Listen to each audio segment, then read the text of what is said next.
a todos, bom dia a todas, bom dia a todos, presentes, ausentes, virtuais, que estão, buenos dias, bem-vinda a Brasil, bem-vinda à Universidade do Estado do Rio de Janeiro, que seja muito feliz em Brasil, em tener acá na Universidade. Uma pergunta, quantos não são de Brasil, por favor? Não somos. No somos de Brasil. Brasileiros, estamos mal. Los hermanos estão com mais. Tem que hablar em espanhol. Claro que temos dois invitados que vão falar em portunhol. E a mim que hablo mais ou menos os dois. Brasileiros me compreendem, não? Eles têm mal espanhol. Para que os estrangeiros compreendam, porque nosso tema em Brasil algumas vezes é muito complexo para que la gente, nuestros sistemas son cosas que algunas veces se ponen complejas. Bueno, entonces, bienvenida en nombre de la organización de la Asociación Latinoamericana de Medicina Social, ALAMES. Mi nombre es Fátima Sueli Neto Rivero, yo soy profesora de esta universidad con mucho honor y coordino la red Salud Trabajo de ALAMES. Está abierta para todos que son en tema brasileños o no, si estamos con algunas actividades. Después de esta presentación, al piso 10 vamos a tener un cartel hablando de los 30 y pico años, ¿no es, Jorge? De la red Salud Trabajo en ALAMES. Si puede estar a visitar nosotros, será un gran placer. En esta mesa, el tema es trabajo, dignidad, salud y derechos humanos. Tenemos tres personas muy importantes para nosotros, pensadores, activistas, que es una mezcla que interesa a nosotros. No está solamente por la academia, pero está con la gente que está encontrando la actividad. Yo sé que hay muchos acá. Entonces, a los amigos que nos conocen, sean bienvenidos a nuestra red de amistad. Vamos a hacer así. Voy a invitar un por uno para que presenten, para que los otros se puedan asistir. Después, llamamos los tres y podemos hacer muchas preguntas, discordancias, lo que quieran. Así es ALAMES. Se puede discordar muy fraternalmente, todos nosotros crecíamos juntos, ¿sí? Entonces, de inmediato, después de la bienvenida, una cosa importante, en ALAMES, la Asociación Latinoamericana de Medicina Social, en Brasil no hay una directoría. Quien representa y organiza ALAMES en Brasil es CEBES, Centro de Estudos Brasileiros de Salud. Entonces, los brasileños son invitados también a ser asociado a CEBES. E CEBES é uma instituição histórica que construiu, incluso, a reflexão da ação de reforma sanitária brasileira. Então, eu bem-vindo também acá em Brasil a reflexão em CEBES, incluso os estrangeiros. Pero em Brasil, a entidade que é representada neste CEBES é que está organizando este enorme congresso. Bueno, entonces de inmediato vamos a invitar al primer ponente, que es Luis Carlos Fadel de Vasconcelos. Acá, por favor, puede venir, Fadel. La única cosa que está escrita es que pertenece al CEBES Brasil. Pero me permito decir, porque él no va a hablar, que tiene una historia importantísima en salud trabajo de Brasil, uno de los grandes pensadores, una historia no solo académica, sino también en la actividad social en Consejo de Salud, cosas como eso. Entonces, de inmediato, Fadel, bienvenido, tú tienes de 15 a 20 minutos. Gracias, Fátima, querida amiga. Voy a mezclar un poco de portugués con el español, el famoso portuñol, con ustedes, ya que tenemos la mayoría de personas de nuestra Latinoamérica.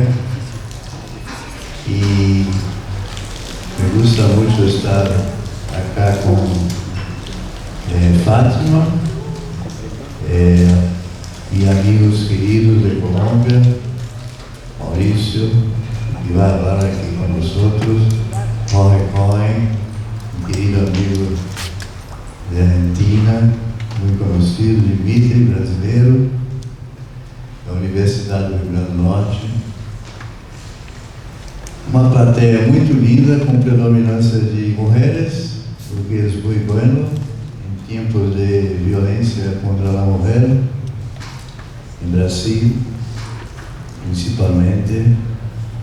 E queria começar dizendo que todos os homens que cometem violência contra a mulher são covardes, e quando se vêm encarcelados, viram chuchuca de los colegas de cela, de silla, de prisão. É muito triste o que vemos com a questão da violência contra a mulher, e isso tem a ver um pouco com o que vou falar, uma vez que tem é quase tudo da vida, né? Trabalho, dignidade, saúde, direitos. E comecei com a violência contra a mulher porque é uma questão de direito humano, e acá vou falar um pouco sobre a saúde de los trabajadores como um direito humano.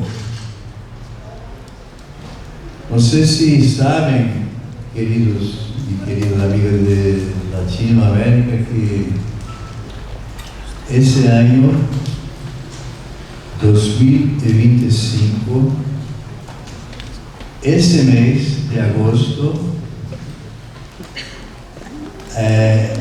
no dia 18 de agosto, começa a quinta Conferência Nacional de Saúde dos Trabalhadores e Trabalhadoras de Brasil, a quinta, cujo tema principal é saúde dos trabalhadores e das trabalhadoras como direito humano.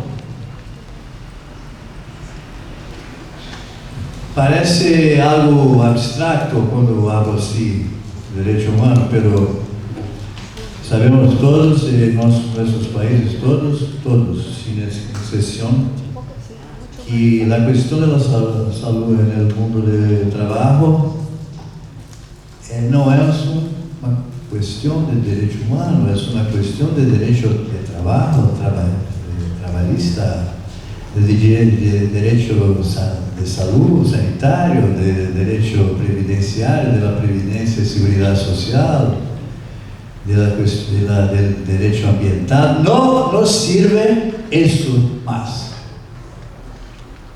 Tenemos que suplantar ese, como lo llamamos acá en Brasil, ese patamar jurídico, ese reglamento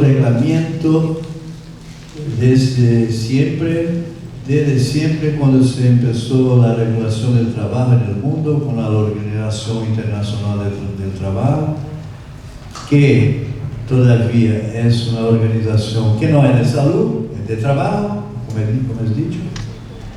También no nos sirve tampoco solamente.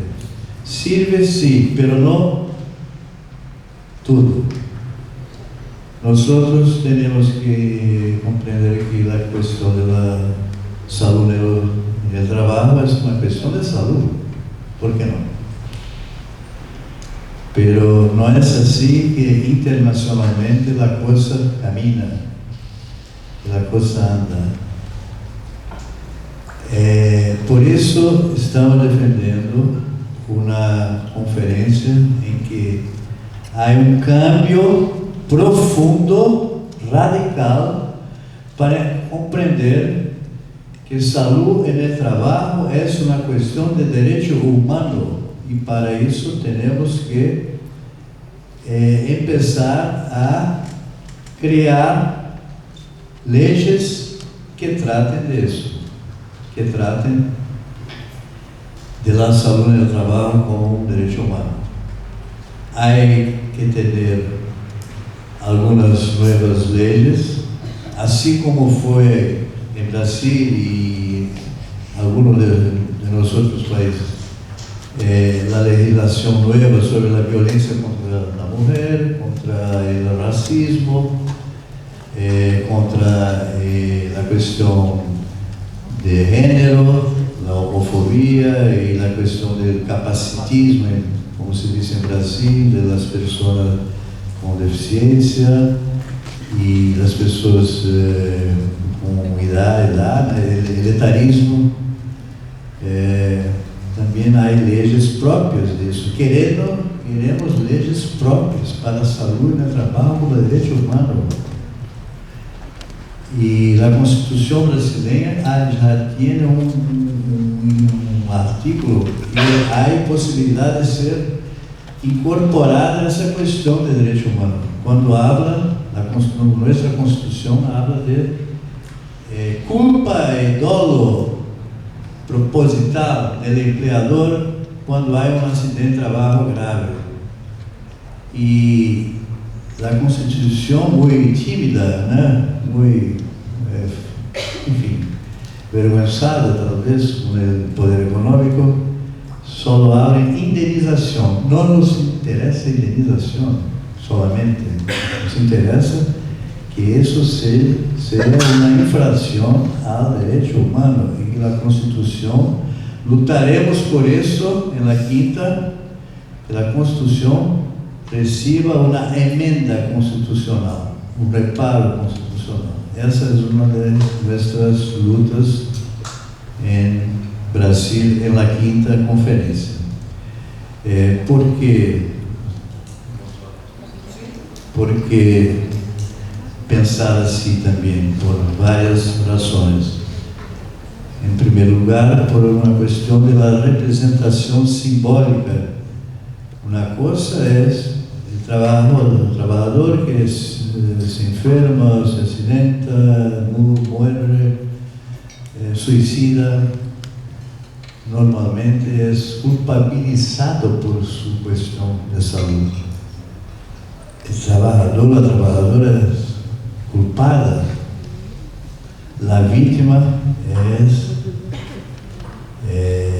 la causadora del propio problema. Isso é uma invenção perversa, sórdida, macabra do poder econômico, desde sempre. É chamado acto inseguro, não sei como tratam, né? Mas me parece que é muito similar. Um ato de insegurança, as pessoas se enfermam, adoecem e morrem porque cometem atos inseguros, são culpadas de seus problemas de saúde. Isso vai, se depender de nós, vai acabar. Queremos que acabe. Pode ser que demore um pouco, um pouquinho, mas estamos atentos. Então, essa representação simbólica de que quando um trabalhador se enferma ou muere no trabalho, será uma infração ao direito humano e não apenas uma infração do direito do trabalho, uma norma regulamentadora como se habla em Brasil, uma regulação da saúde solamente, ou da questão ambiental. Isso é muito grave. Enquanto falamos acá, não sei se vocês sabem, em Brasil, os trabalhadores que têm contrato formal de trabalho, que são contratualizados em Brasil, que hoje representa 40 a 50% da massa trabalhadora brasileira. Esses 40 a 50% que são contratualizados morrem a cada 3 horas e 33 minutos em Brasil. Uma morte, dados oficiais, uma morte a cada 3 horas e 33 minutos. Dados oficiais do Ministério Público do Trabalho, Organização Internacional do Trabalho. Se quiser entrar hoje no site, vão mirar essa estatística macabra. A questão da saúde, lo que sirve para discutirmos no Brasil sobre isso, me parece que sirve para todos os nossos países. A questão da saúde no trabalho é a maior tragédia de saúde pública. Não há igual. A cada 3 horas e 30 minutos morre um trabalhador formalizado. Os entregadores de aplicativo não são formalizados, que estão morrendo aí, né? Assim, a uma frequência dramática. Não entra nessa estatística. A epidemiologia sanitária, a epidemiologia acadêmica, lastimavelmente não encara esses dados como dados que necessitam ser aprofundizados. Temos pouquíssimos trabalhos acadêmicos que tratam da questão da saúde no trabalho formal e informal. Comparativamente, há alguns, mas não são suficientes para darmos conta dessa questão que é uma tragédia. Por isso, a questão simbólica e jurídica é muito importante para nós outros. Também é preciso rever um pouco, a partir dessa questão,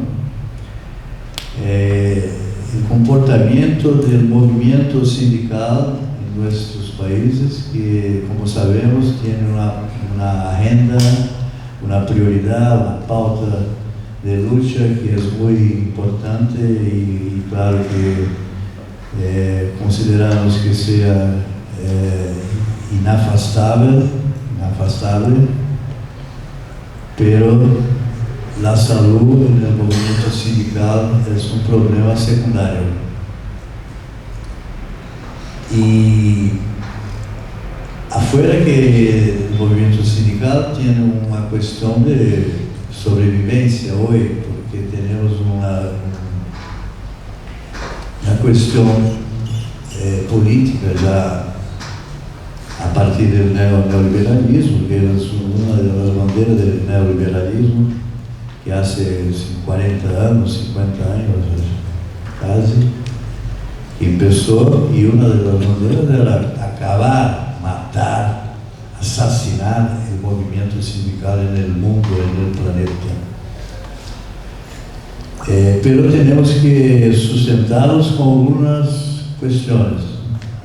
Por exemplo, o movimento sindical há que ter a sensibilidade de se juntar a los movimentos que defendem os direitos humanos, considerando incluso que saúde no trabalho é um direito humano. Por isso, nós proponemos também uma aproximação orgânica, real, concreta, do movimento sindical dos trabalhadores com os movimentos de direitos humanos, considerando que os próprios movimentos por direitos humanos não têm aún a reflexão de que a categoria de trabalho é uma categoria central da luta deles próprios. E necessitam incluir em suas lutas o movimento das mulheres, dos negros, dos homoafetivos, enfim, todos os outros, dos sintetos, sintiera, que esse movimento tem que colocar a questão do trabalho como uma categoria central de sua luta por direitos humanos. Por que não discutir trabalho todo o tempo e não apenas como uma periferia do debate? Por isso achamos que temos que juntar o movimento sindical e o movimento por direitos humanos, especialmente nas comunidades mais periféricas, né, mais desplegadas, que os governos abandonam, precarizadas, que estamos chamando de frentes interseccionais, frentes interseccionais de saúde, trabalho como direito humano. Nossa proposta para levar para a quinta conferência, saca Dimitri, meu companheiro que vai estar conosco na quinta, é que imediatamente empecemos a academia, principalmente a academia, estimule e crie frentes interseccionais de direito humano, movimento sindical, movimentos por direitos humanos, movimentos sociais, movimentos populares, aglutinados para produzir conhecimento na academia. Academia, eu sou egresso também pela Fundação Oswaldo Cruz, recém-jubilado, mas eu continuo trabalhando já, que é uma academia também que produz conhecimento que chamamos no Brasil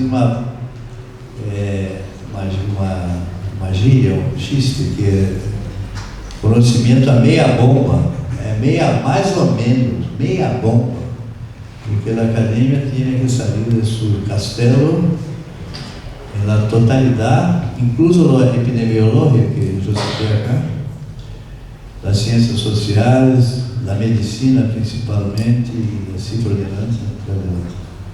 Então, são questões que trago, claro que temos muito mais que debater, mas estou muito feliz de estar aqui com vocês, e Fátima já está puxando minha orelha. Acho que vai haver debate, né? Desculpe o portunhol, não sei se eu não tinha pensado em falar em portunhol, eu tinha pensado em falar em português. Eu acho que era melhor eu ter falado em português, não sei, talvez, né? Mas foi muito bom estar aqui, espero ficar mais um pouquinho para a gente debater, e vou assistir agora com carinho nossos companheiros da mesa. Tá? Então, muito obrigado, gente.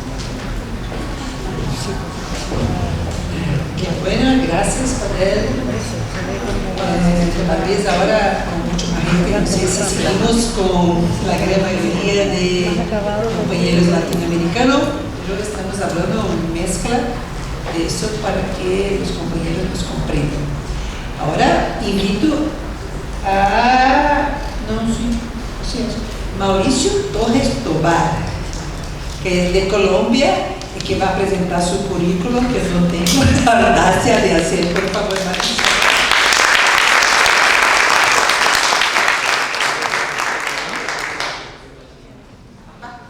Sí. Bueno, buenos días a todos y todas.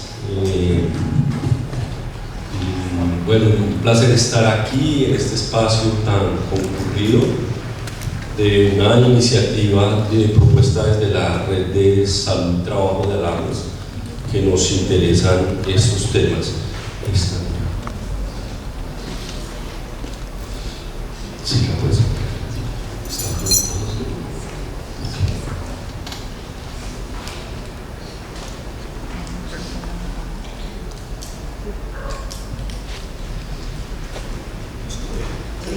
Ok.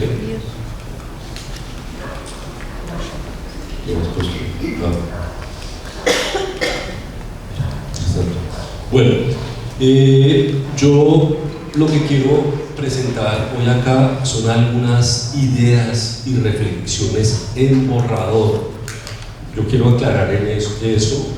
Simplemente he venido pensando un poco el tema en el contexto de este Congreso de Alardes de 40 años, de que hablemos sobre este vínculo entre el trabajo y la salud, que ha sido un campo tradicional de la salud colectiva, de la medicina social, y que creo que nos exige hoy en día hacernos algunas preguntas, algunas reflexiones, y las quiero colocar acá para el debate. De hecho, el mismo título de la mesa resulta un poco complejo: trabajo, dignidad, salud y derechos humanos. ¿Cómo es que articulamos eso? ¿Cómo es que lo enlazamos? Bien, yo quiero partir de 4 preguntas que me parecen necesarias que nos hagamos. Seguramente pueden aparecer otras preguntas, quiero hacer estas. Lo primero es: ¿cuáles son los nexos entre el trabajo, la dignidad, la salud y los derechos humanos? O sea, ¿eso está articulado o no? Claro, Luis Carlos acaba de decir que comprende la salud y el trabajo como un derecho humano, ¿cierto? Él da ya una respuesta a esa primera pregunta. La segunda pregunta que me parece necesaria es plantearnos qué es hoy en día el trabajo y cuál es el sentido que hoy en día tiene el trabajo. La tercera pregunta es si el mundo del trabajo actual es un escenario de dignidad, protección de la salud y de garantía de derechos humanos.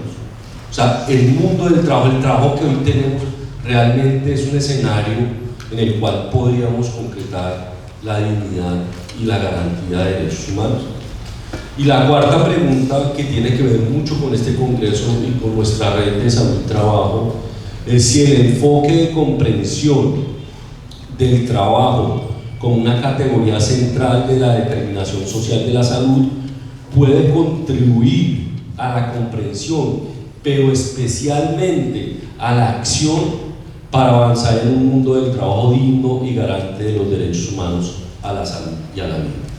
Es decir, en un marco de un congreso de salud colectiva de una organización que cumple 40 años, tendríamos que preguntarnos si el enfoque teórico desde el cual nos hemos parado de la determinación social de la salud nos está haciendo útil para comprender el actual mundo del trabajo, y si nos está siendo útil para una acción transformadora de ese mundo del trabajo que efectivamente tenga dignidad humana.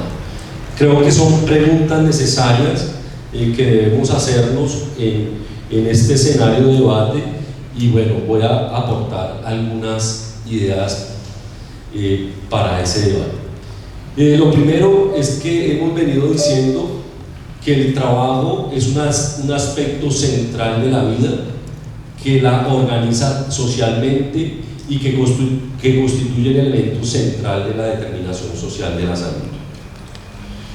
Me parece que hay un elemento clave de la reflexión: la vida de cada uno de nosotros y nosotras hoy está organizada alrededor del trabajo. Nuestra vida gira alrededor del trabajo. No es que el trabajo gire alrededor de la vida. El orden ha cambiado. Hoy vivimos para trabajar, no trabajamos para vivir. Ese es un cambio sustancial, fundamental, que tendríamos que tener en cuenta. Hoy el trabajo es el organizador fundamental de la vida, que organiza los tiempos individuales y colectivos e incluso los subordina. Segundo, la preservación y potenciación de la salud y la vida en el trabajo, que configura un aspecto central de la dignidad humana, y por lo tanto la salud del trabajo debe considerarse un derecho humano, que es lo que acaba de decir Luis Carlos. Comprendemos que la salud del trabajo se constituye en un derecho humano por sí mismo, un elemento de la dignidad humana, y por lo tanto no podríamos aceptar un mundo del trabajo donde no se garantice la salud y la vida de los trabajadores y las trabajadoras, porque lo hacen indigno. La pregunta que surge ahí es: ¿qué tanto el mundo del trabajo actual dignifica la vida humana? ¿Qué tanto el mundo del trabajo realmente hoy protege la salud y la vida? La respuesta es no. Luis Carlos está diciendo que cada 3 horas muere en Brasil un trabajador, una trabajadora. Es un hecho fáctico. El mundo del trabajo no protege la salud y la vida del trabajo. No es un escenario de la dignidad, porque si se pierde la vida producto del trabajo, pues ya de hecho ese aspecto de dignidad y de garantía de derechos humanos no existe. Ahora sí, gracias. Gracias. Bien, pero el trabajo sigue siendo fundamental en la vida humana. La pandemia nos demostró la fuerza de la importancia del trabajo en la sociedad, ¿sí? Se ha querido decir que hemos estado en un mundo del fin del trabajo, ¿sí? Donde va a desaparecer, donde incluso la tecnología lo va a superar, ¿sí? La inteligencia artificial viene a reemplazar a los trabajadores y las trabajadoras, pero lo que nos demuestra el mundo es que eso no es así, que el trabajo sigue siendo un elemento fundamental de la vida humana y de la vida social, y que va a estar presente ahí. Es más, alimentar la inteligencia artificial va a seguir necesitando del trabajo de quienes alimentan esa inteligencia artificial. Por lo tanto, el escenario del trabajo, del mundo del trabajo, sigue estando presente, ¿cierto? Y hechos como la pandemia lo revelaron. Pero aún, aunque consideremos que el trabajo sigue siendo relevante, se requiere hacerse estas preguntas, ¿sí? ¿Qué es el trabajo hoy en día? ¿Cómo nos estamos vinculando a él? ¿Y qué está representando en la vida humana? Y en estas condiciones, ¿cuál es su sentido para la vida humana? ¿Será que estas formas laborales que hoy tenemos, que nos copan absolutamente el tiempo de la vida, ¿sí? En el que estamos conectados todo el tiempo, las 24 horas del día, los 100 días de la semana, es el trabajo que nos dignifica? ¿Será que el espectro del trabajo informal, que somete a hombres y mujeres a unas vidas intensas en el uso de su tiempo para poder sobrevivir, o como veíamos recientemente en la mesa que acaba de terminar, muchos trabajos ilegales en el que están involucrados hombres y mujeres, como por ejemplo el trabajo sexual o el trabajo del microtráfico, solo por mencionar algunas cosas, convocan a ese espectro de la dignidad? Es decir, que finalmente vamos a aceptar que el sentido central hoy del trabajo simplemente es un mecanismo para la sobrevivencia económica, y bajo ese precepto aceptamos cualquier tipo de trabajo. ¿Será que ese es el sentido y el horizonte del trabajo que nosotros deberíamos reafirmar? Yo creo que ahí hay una pregunta profunda, porque si creemos que el sentido simplemente es trabajar, independientemente de la forma que sea, con tal de obtener unos recursos, es válido, pues creo que hemos perdido un horizonte y un sentido ético que le es profundamente articulado al trabajo.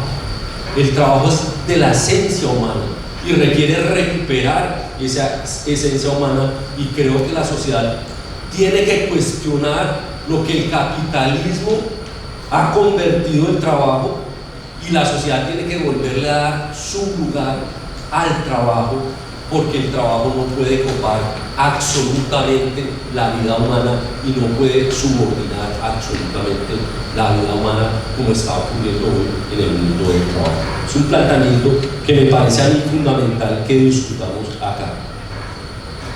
Por eso, en la pandemia ustedes recordarán esta frase tan marcada que dijimos, porque en la pandemia creímos, digamos, nos dimos cuenta que esa normalidad en la que estábamos fue la responsable de ese fenómeno, ¿cierto?, que tuvimos. O sea, la pandemia es producto de unas formas de reproducción animal capitalista a gran escala y de comercialización a gran escala que hizo que los virus mutaran y pasaran de animales a la especie humana. Eso es producto de una forma de producción capitalista.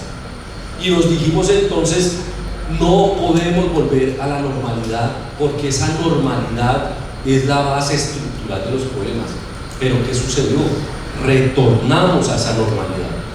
Finalmente superamos la pandemia y volvimos a esa normalidad, incluso sin cambios en el mundo del trabajo que fueron reclamados, por ejemplo, para los trabajadores y las trabajadoras del sector salud. El fenómeno de precarización laboral que evidenció la pandemia a los trabajadores y las trabajadoras del sector de la salud no fue superado. Simplemente fue pasado por una página y hoy seguimos en un mundo laboral altamente precarizado del sector trabajo, del sector salud del trabajo. Claro, ¿por qué esos cambios en el mundo del trabajo? Que es clave entender por qué hoy esa heterogeneidad, esa diversidad del mundo del trabajo, ¿cierto? ¿De qué es producto? Pues eso tiene una explicación. Tiene una explicación, perdón, en las reformas estructurales que vimos en el siglo pasado, de tipo laboral y en el campo de la protección social, que llevaron a procesos de privatización, de despojo de las protecciones de salud y de la seguridad social para el conjunto de los trabajadores, y que flexibilizaron las relaciones laborales, ¿cierto? Las tercerizaron y permitieron que hoy tengamos formas laborales altamente inestables y con salarios tremendamente disminuidos, ¿sí? En ese sentido, los cambios del mundo del trabajo se producen a partir de esas reformas estructurales, más la incorporación de cambios tecnológicos y gerenciales que también en estas décadas se han dado, ¿cierto?, que han configurado un mundo del trabajo flexibilizado, desregularizado, satelizado, con tercerización y lo que hoy llamamos uberizado.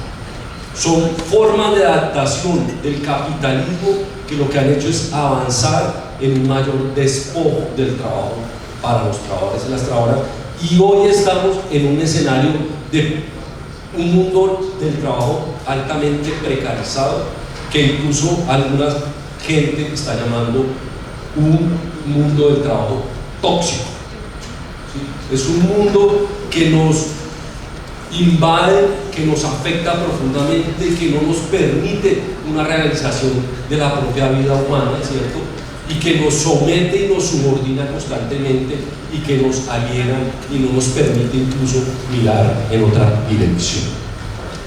Y claro, esos cambios en el mundo del trabajo con una alta precarización pues vienen teniendo unos impactos lesivos en la salud física y mental de los y las trabajadoras, ¿cierto?, afectándolos físicamente, afectándolos mentalmente, produciendo altas patologías laborales, produciendo accidentalidad, produciendo muerte. Es una expresión concreta de esa precarización laboral sobre la vida humana y por lo tanto constantemente violatoria del derecho humano a la salud y el derecho humano a la vida.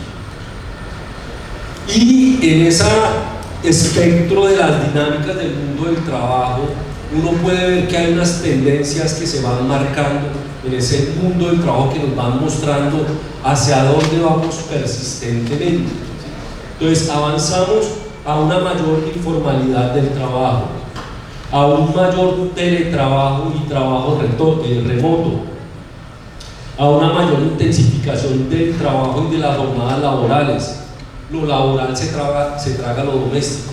Hoy estamos en un escenario de tanta inestabilidad donde se nos impone las altas jornadas laborales a las cuales no podemos negarnos desconectarnos, ¿cierto?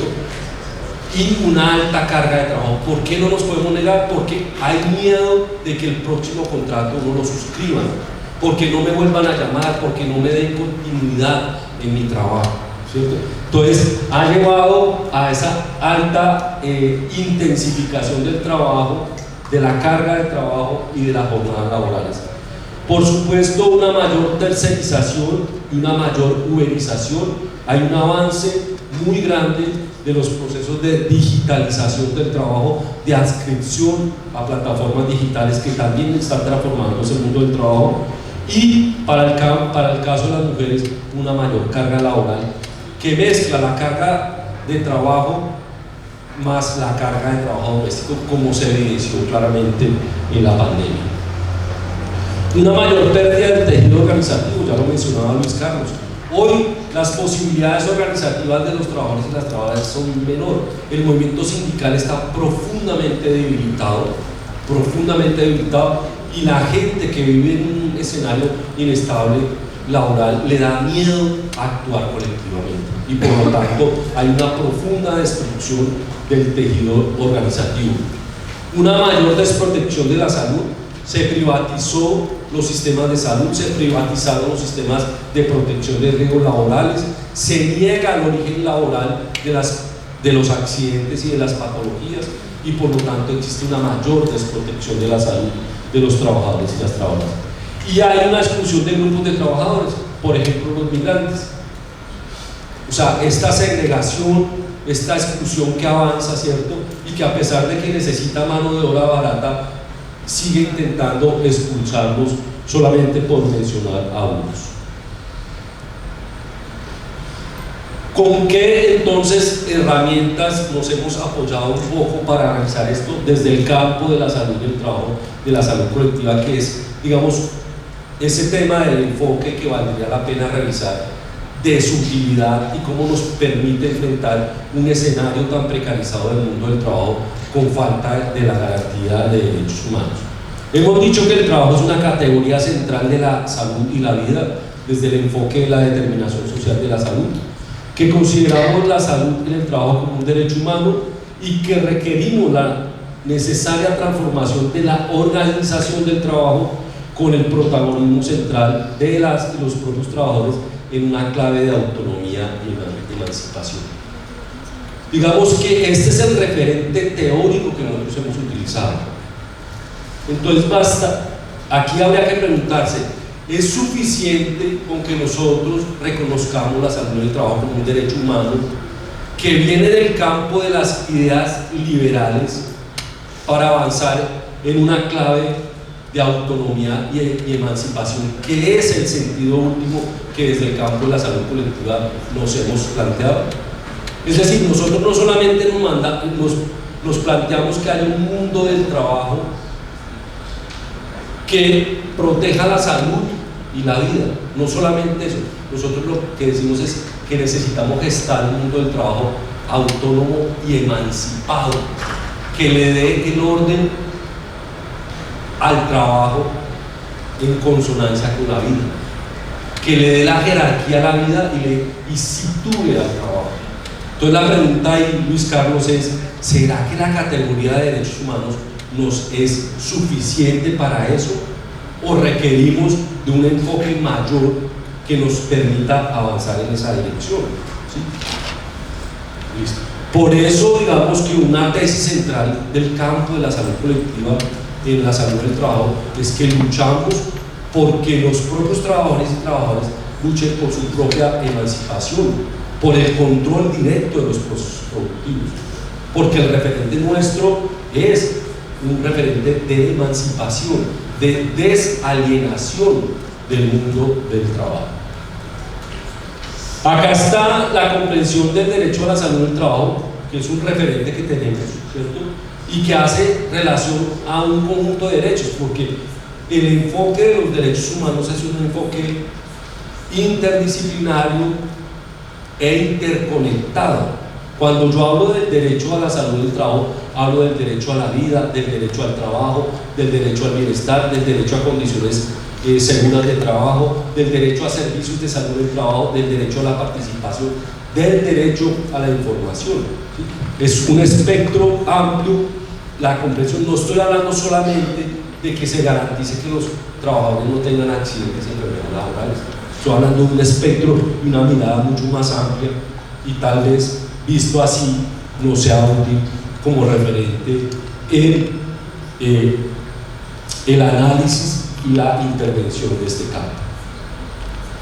En ese espectro, y como les digo, estos son unas ideas, unas reflexiones en borrador, yo lo que considero es que se requiere un conjunto de cambios de fondo para avanzar en esa dirección. Se requiere replantear el mundo del trabajo como especie humana.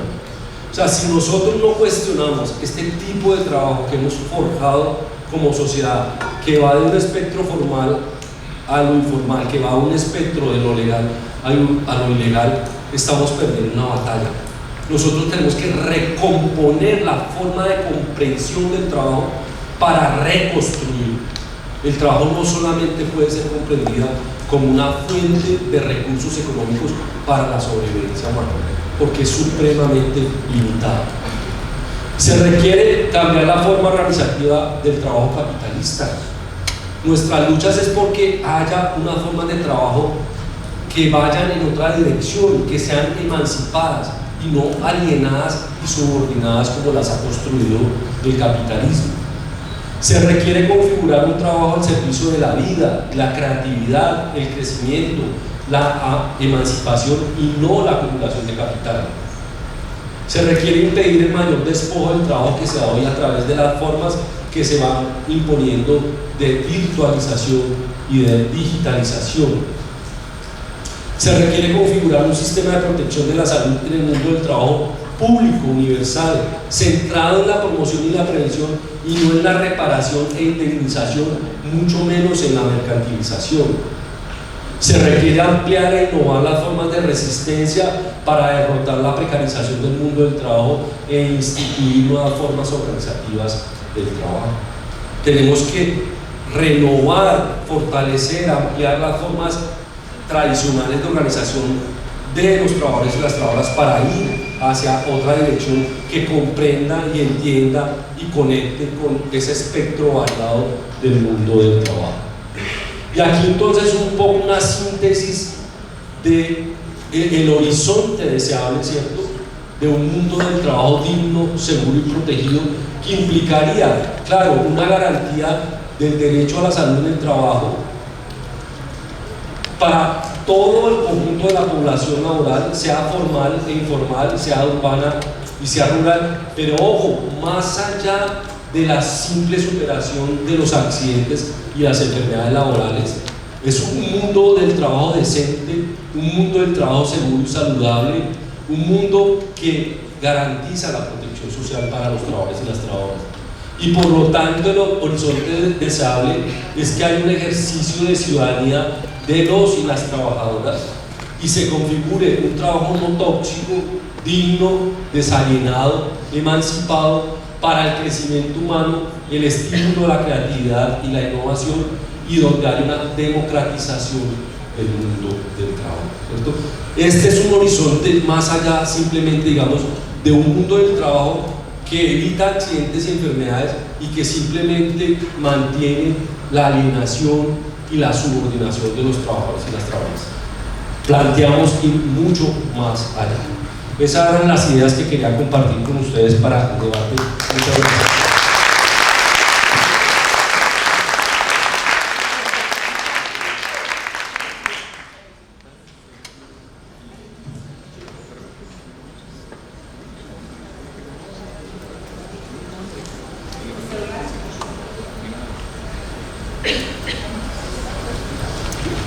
Muchas gracias, Mauricio. Mauricio, acá en nuestro registro está como vicepresidencia de la República.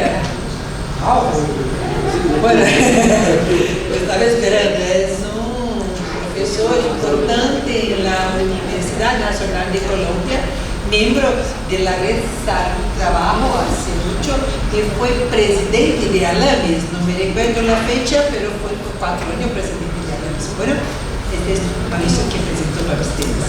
Gracias, Mauricio.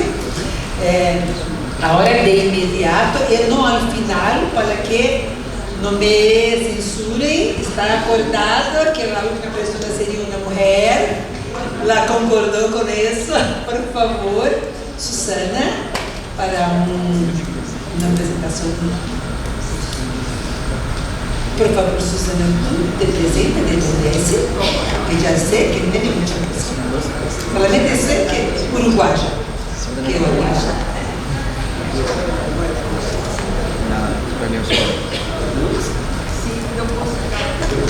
Sí. Está funcionando, sí.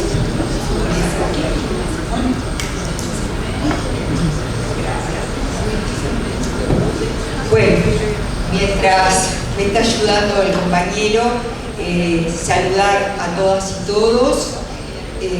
Vengo de Uruguay, mi nombre es Susana Muñiz, soy doctora en medicina, posgrado en gestión de servicios de salud. He sido ministra de Salud durante el gobierno de Pepe Mujica, presidenta del Servicio Público de Salud y actualmente secretaria nacional de Cuidados. Por lo tanto, mi presentación tiene que ver un poco con encontrar estos mundos y los desafíos actuales de los sistemas de salud. Bien, vamos a empezar recordando nuestra concepción de la salud. No sé si voy muy rápido, si me pueden entender los que hablan portugués. ¿Sí? Bueno. Nuestra concepción de la salud obviamente es una concepción biopsicosocial, una concepción holística. Pensamos y trabajamos por el bien colectivo y no exclusivamente individual. Está condicionado por determinantes sociales y garantizando la salud como un derecho y no como una mercancía. De estas premisas es que hemos partido.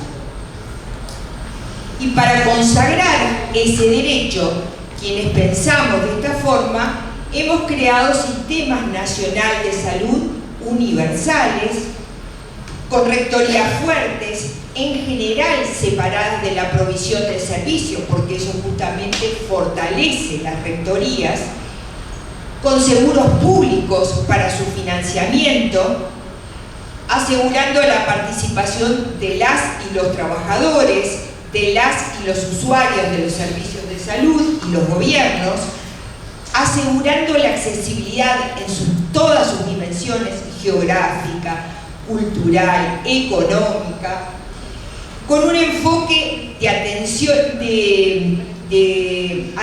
primaria de salud, que como bien decían ayer en algunas de las mesas, no es lo mismo que primer nivel de atención, pero sí jerarquizando el primer nivel de atención, la promoción, la prevención. ¿Bien? Lo cierto es que los sistemas nacionales de salud, cuando los creamos, tuvieron que superar algunos desafíos. En principio, las debilidades que teníamos en la rectoría, recuerden, antes del SUS brasileño o antes del Sistema Nacional Integral de Salud de Uruguay o antes del argentino, teníamos graves problemas en cuanto a las debilidades en la rectoría, con lo cual los prestadores más o menos hacían lo que querían y sobre todo justamente estaba muy mercantilizada la salud. Había una segmentación previa con una salud para ricos y otra salud para pobres. Y por otro lado, fragmentados los servicios de salud. Uno recurría al primer nivel de atención y después no tenía continuidad con el segundo y con el tercer nivel y el retorno aún más difícil. Por lo tanto, justamente uno de los, a ver, no sé si tengo luz, pero no. Una de las herramientas que generamos fueron las redes integradas de servicios de salud. Y empezamos a trabajar justamente coordinando para que los efectores se coordinaran de tal manera que el tránsito del usuario fluyera por todo el sistema de salud. ¿Sí? ¿Me van entendiendo? Bien. Lo cierto es que generamos otros dispositivos para superar la fragmentación en el marco de estas redes integradas de servicios de salud, como la gestión de casos, el alta programada. Entonces del hospital alguien se va, llama al primer nivel de atención y le dice, bueno, tengo una alta, Tú tenés que irlo a ver, llevarle la medicación, asegurarte que vuelva para volverlo a controlar, hacer la paraclínica.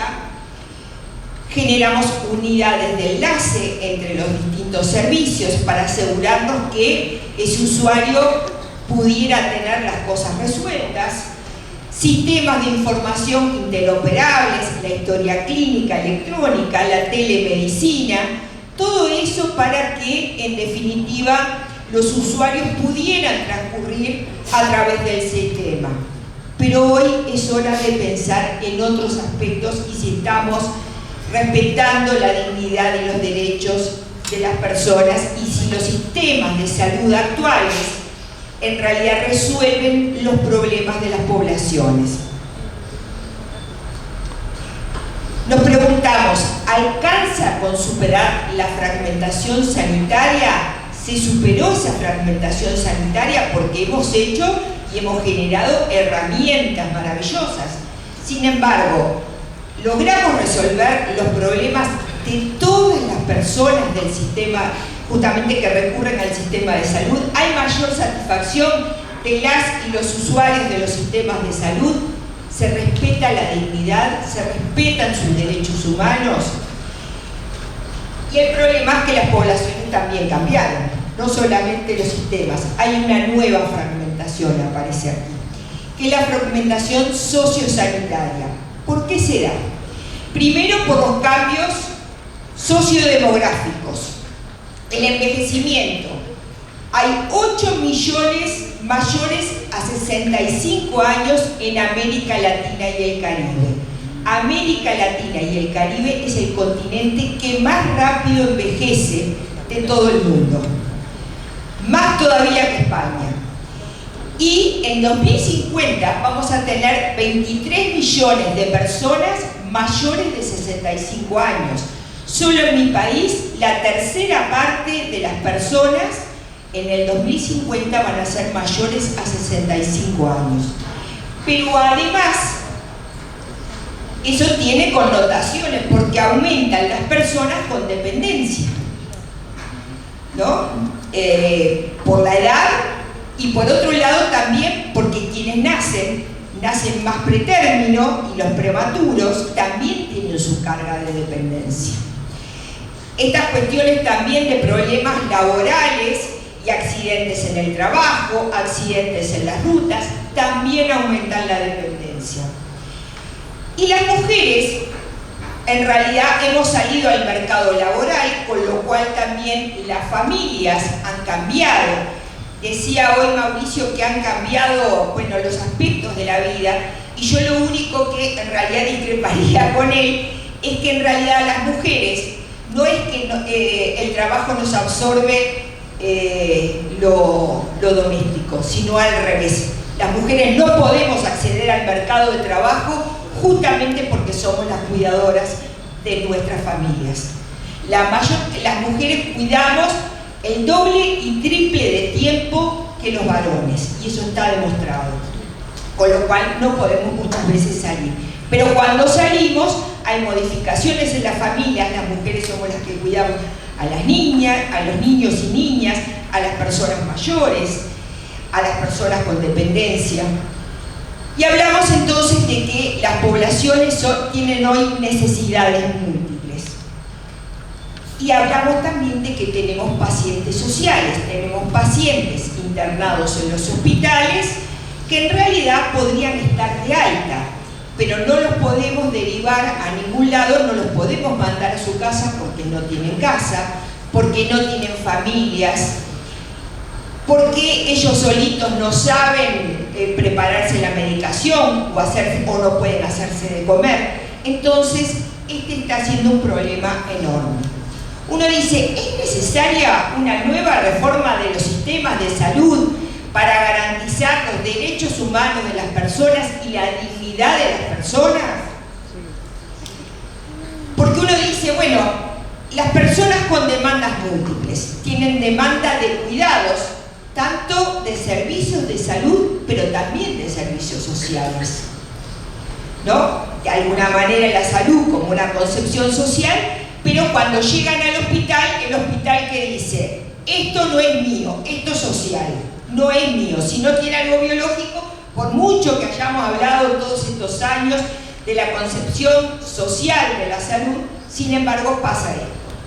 Por otro lado, la etiología es plural, porque es biológica, es familiar, es psicológica y es social. Y requiere una respuesta global, individual y coordinada, centrada en la persona, con demandas múltiples. Cuando hoy Mauricio hablaba, yo me quedé pensando de justamente un nuevo enfoque.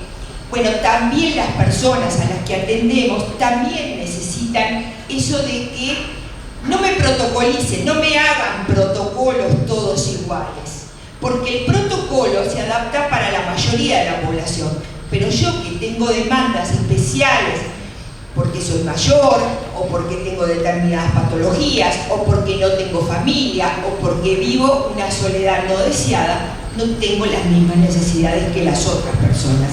Y el protocolo tiene que ser flexible y tiene que estar adaptada para cada persona. Y no puede además el equipo sanitario hacer un protocolo sobre cómo me van a tratar a mí sin que yo también esté y diga cuáles son mis preferencias, qué es lo que yo quiero, cómo quiero transcurrir hasta el final de mi vida. Soy yo la que puedo tomar esas decisiones, entonces necesito el respeto a mi autonomía. De no dar esa respuesta provoca una progresiva pérdida de autonomía de la persona. Muchas de las personas que hoy están institucionalizadas en residenciales, sobre todo de personas mayores, en realidad no querían terminar ahí, pero no se generaron dispositivos para asegurarles la autonomía hasta el final. Entonces, sobre esto es lo que tenemos que trabajar.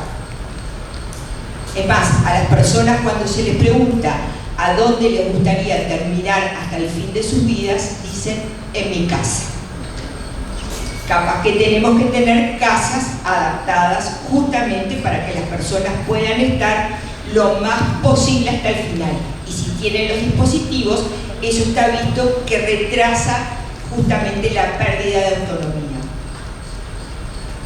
Los problemas, por lo tanto, de los sistemas actuales de salud, bueno, tenemos problemas de acceso, tenemos listas de espera largas, falta de acceso a especialistas, a estudios paraclínicos, tenemos problemas de sostenibilidad económica y financiera, eficiencia en la asignación de los recursos, tenemos inequidades, tenemos problemas con la calidad de atención, tenemos una organización y gobernanza de los distintos niveles de atención y participación de involucrados que ustedes saben que no siempre participan de acuerdo a lo que nosotros esperamos, personas con necesidades múltiples, que ya lo hablamos. Entonces uno dice, bueno, pero acá, la salud es social, sí, pero de alguna manera nosotros hemos separado siempre los servicios sanitarios de los servicios sociales que están en los territorios. ¿No será hora de superar esa falsa antinomia entre estos servicios sanitarios y sociales y todos juntos trabajar en las respuestas para cada persona, sobre todo para estas personas con necesidades múltiples? Por lo tanto, la propuesta es pasar de las redes integradas de servicios de salud a las redes integradas sociosanitarias, generando respuestas coordinadas entre el sector salud y social de los territorios donde las personas viven y habitan, para garantizar una atención integral, oportuna y mejorar la calidad de vida de las personas. Y nosotros también mejorar nuestra satisfacción en el trabajo, justamente porque nos sentimos mucho más útiles. Aplicar un protocolo lo aplica cualquiera. Ahora, centrarnos en las personas, hacerlas partícipes, bueno, eso es otra cosa. Necesitamos promover la autonomía de las personas, retrasando la dependencia y brindando los apoyos necesarios, respetando las preferencias y opiniones de las personas, incluyendo la de vivir en su casa hasta que la dependencia, bueno, no lo permita más, pero de alguna manera generar esa red de apoyos para que estas personas puedan vivir lo más posible en su casa. Acompañar con cuidados, dar respuestas flexibles y coordinadas y un enfoque de atención centrado en la persona. La planificación, se tienen que sentar los trabajadores de la salud y los trabajadores sociales del territorio, hablar con esa persona, saber cuáles son y trabajar juntos en la planificación de esa persona. Bueno, ¿cómo va a transcurrir de aquí en más por el tiempo que sea posible y qué controles va a tener esa persona? Por lo tanto, estamos hablando de una cultura centrada en las personas y basada justamente en la dignidad y los derechos. Una atención que promociona autonomía, entendida como un poder de decisión y control de dirigir los asuntos que le conciernen. No soy yo la que puede decir dónde tiene que vivir esa persona. En todo caso, podemos analizar entre todos y con esa persona qué es mejor y qué es peor, teniendo en cuenta los entornos y los ambientes, y acá la comunidad cobra un papel relevante.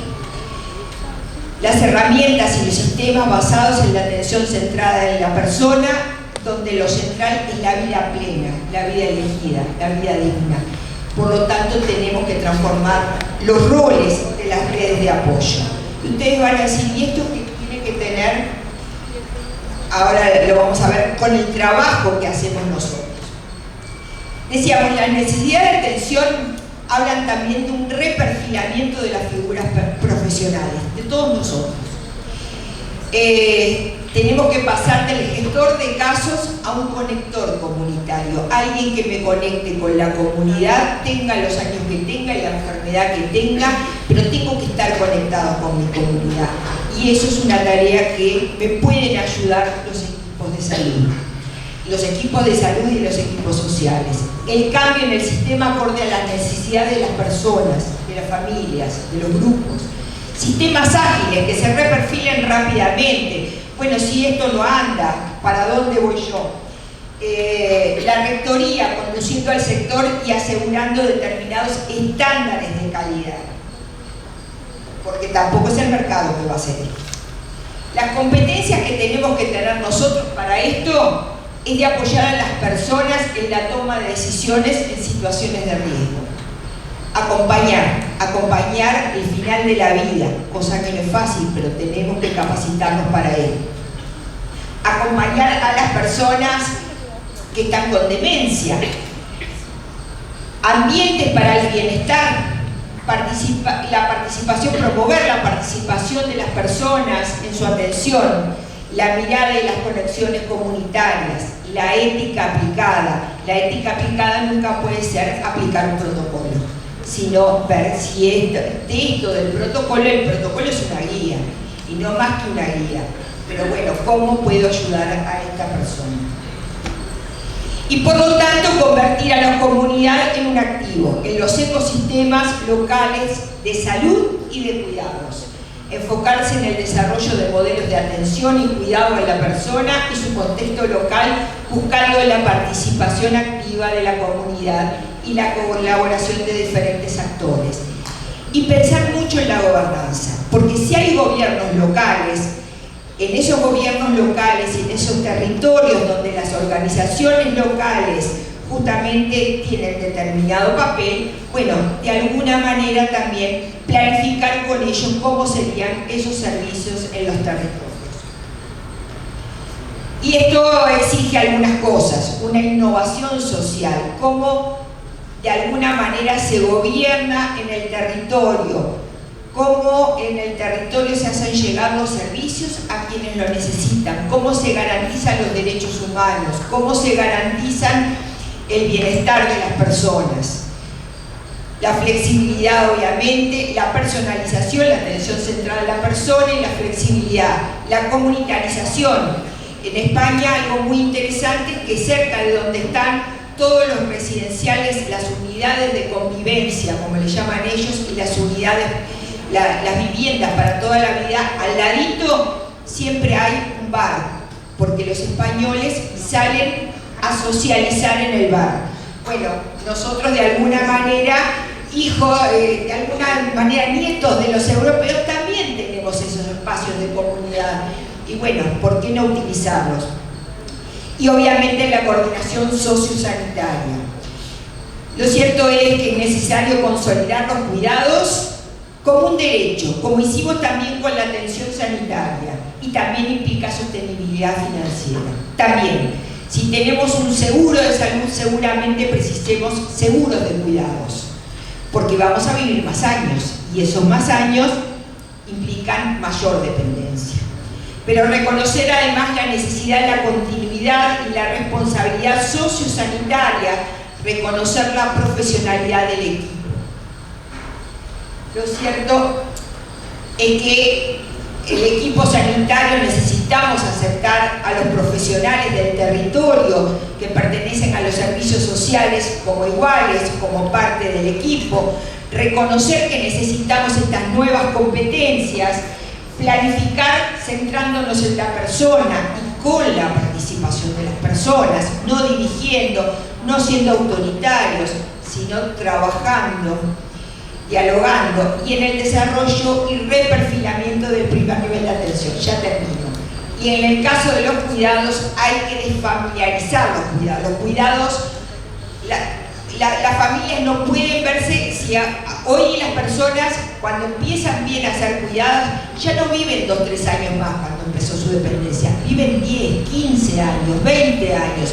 Eso desgasta a una familia, por lo tanto los cuidados tienen que ser en realidad una cogestión entre el Estado, las familias, el mercado, todos ellos, las empresas, una corresponsabilidad de género. También no es una cuestión solamente que las mujeres tengamos que cuidar, cuidamos las mujeres y los varones, y tiene que haber leyes para esto. Reconocer el papel de cuidadoras y cuidadoras. Si hoy estábamos hablando de las dificultades en el trabajo y la cantidad de muertes y de mortalidad que tienen las y los trabajadores, las cuidadoras y los cuidadores son menos reconocidos aún. Es lo que menos está reconocido en nuestra sociedad. Eso, reconocer y que sea una tarea remunerada cuidar, porque hasta ahora las mujeres no hemos tenido como eso. Y formadas también, y formados para cuidar. Dice Joan Tronto, la injusticia es no cuidar bien. Joan Tronto va a estar la semana que viene en la Conferencia Regional de la Mujer en la Ciudad de México. Y bueno, creo que los trabajadores de la salud también tenemos que aprender de estas feministas que han marcado justamente el camino de los cuidados. Muchas gracias.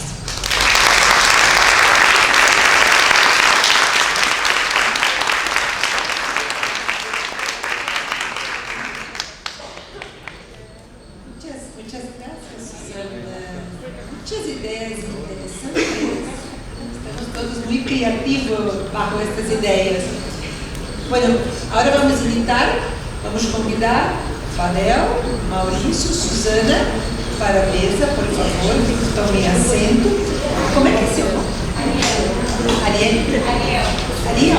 Aí você pode controlar esse microfone? Escreve por aqui. Porque a ideia agora é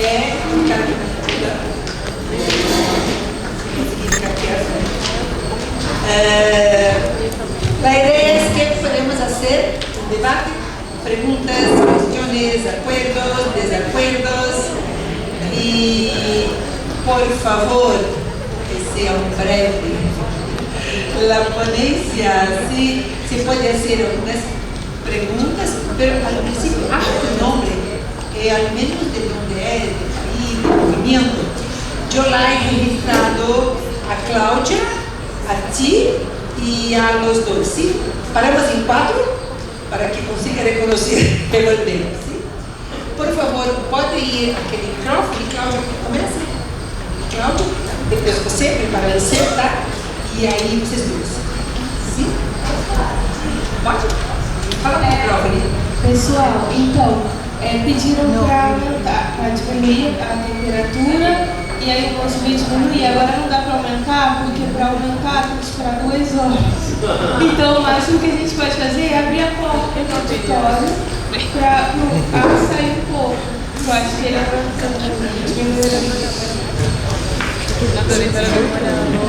Bom dia a todas e a todos. Particularmente a mesa, queria agradecer pelas apresentações e Fátima pela coordenação. Meu nome é Cláudia Marte, eu sou brasileira, né, do Brasil. Vou falar em português, eu acho que eu tenho mais segurança de falar em português, e vou falar pausadamente. Eu sou da Universidade Federal Fluminense. Eu queria levantar, só colocar algumas questões para o debate, não é necessariamente um debate de questionamento, mas só algumas questões que fui pensando. A primeira diz respeito, ouvi um pouco vocês, diz respeito à questão do debate sobre a redução da jornada. Eu acho que a gente, no Brasil, está vivendo um debate sobre um movimento que está reivindicando a redução da jornada, e em vários outros países a redução da jornada tem se mostrado um movimento e uma iniciativa muito importante. Então queria ouvir um pouco, porque eu acho que tem uma relação intrínseca com a questão da saúde na sua relação com o trabalho. A segunda diz respeito ao debate dos direitos humanos, né? Pensar um pouco essa categoria de direitos humanos, mas um pouco a partir da nossa realidade, desse próprio congresso mesmo, né? Que é um congresso latino-americano, que é pensar um pouco criticamente, em geral, a categoria de direitos humanos e a categoria humano como sendo hegemonizada por uma visão universal do humano, né? E a necessidade da gente trabalhar como vários e várias já falaram na outra mesa lá e aqui, com perspectivas que a gente pode chamar de interseccionalidade para alguns, né? São conceitos próximos, consubstancialidade para outras pessoas que usam outros conceitos, e até mesmo para pensar na epidemiologia, pensar um pouco a questão da tríplice iniquidade, né?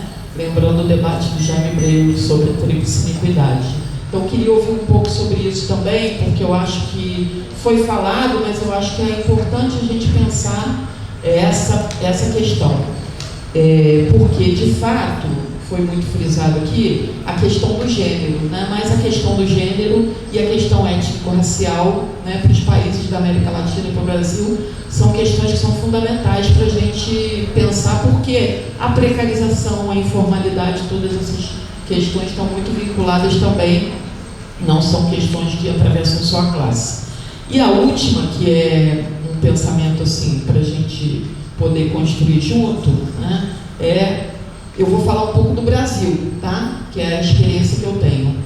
Qual o desafio, né, dos sistemas, como o Brasil, por exemplo, o Sistema Universal de Saúde, com todos os seus desafios, como reconfigurar as políticas que são voltadas para a saúde do trabalhador a partir dessa nova realidade do mundo do trabalho, né? Porque as políticas de saúde do trabalhador, historicamente, negociam com sindicatos, né? Que é muito positivo colocar o sindicato como na coautoria da mobilização, da luta, né, que a gente vem aprendendo, né, com tudo que a gente aprendeu aí com a luta dos trabalhadores. Mas pensar nesse nível de informalidade e precarização, atravessado pelas questões interseccionais, qual é a tarefa de sistemas de saúde que se propõem a ter uma política de saúde do trabalhador para enfrentar, porque vocês falaram muito dos sindicatos, né? E aí, além disso, o reconhecimento de lutas, que são lutas que são sindicais, mas as lutas não sindicais também, mas que são organizativas dos trabalhadores. Obrigada. Eu vou falar pausadamente, estourei o tempo. Mil desculpas. Obrigada. Obrigada.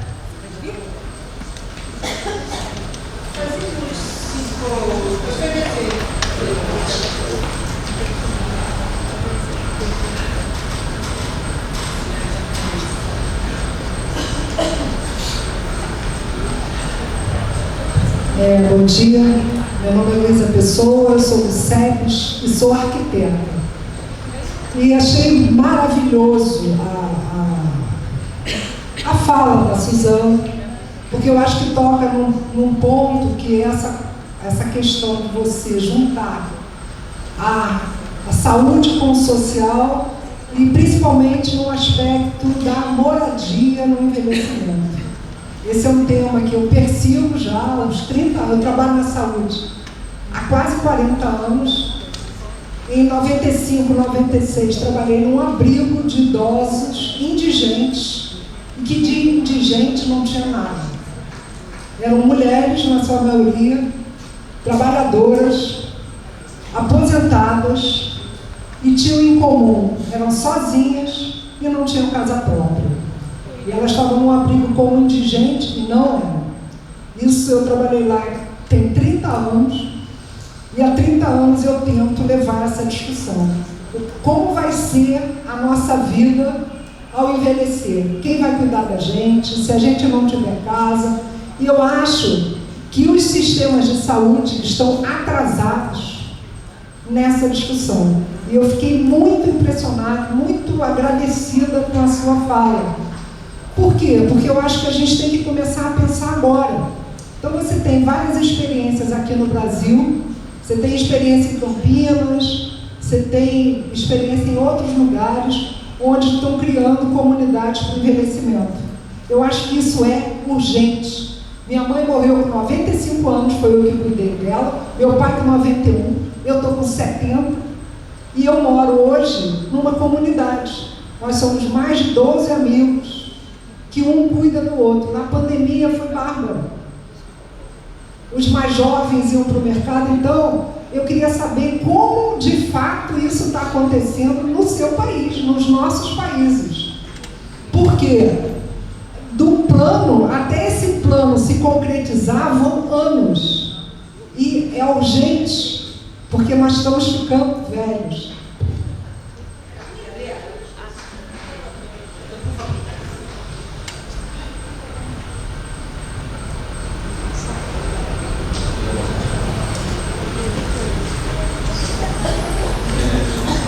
Bom dia, me chamo Francislane, estou fazendo a inscrição, que eu acho que é um serviço que a gente precisa começar a aprender a fazer. Sou uma mulher preta, estatura baixa, cabelo black, estou usando um vestido roxo com as bolinhas amarelas. Eu acho que ela se antecedeu a minha pergunta, e aí eu vou só reafirmar a importância dela, né? Como a gente fala sobre saúde do trabalhador, como vocês têm pensado as questões interseccionais, né? A gente traz a questão do gênero, mas a gente sabe que a raça é um determinante de saúde muito importante. Então, como que vocês têm pensado e discutido sobre isso, sabendo que quando a gente vai pensar na hierarquia do trabalho hoje, a gente sabe que a população negra é a base, pelo menos no nosso país é a base. Quando a gente fala, além disso, né, tem a mulher negra como a base desse processo. O que vocês têm pensado sobre essa discussão racial dentro do processo de saúde e doença no trabalho?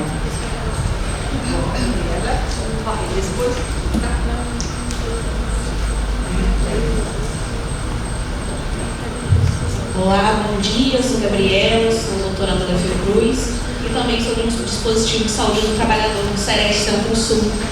E a partir disso, eu achei muito interessante todas as colocações que foram feitas pela Dana. Mas eu queria entender um pouco como funciona esse dispositivo de saúde do trabalhador em cada país. Eu acho que a partir disso a gente pode também entender como a gente pode aprender para estar organizando a nossa rede. Né? Se o Fadel também quiser falar um pouco como são os dispositivos aqui no Brasil. E aí a professora Suzane e o professor Maurício estavam falando como são esses dispositivos que promovem a saúde do trabalhador aqui nesses países. Obrigada.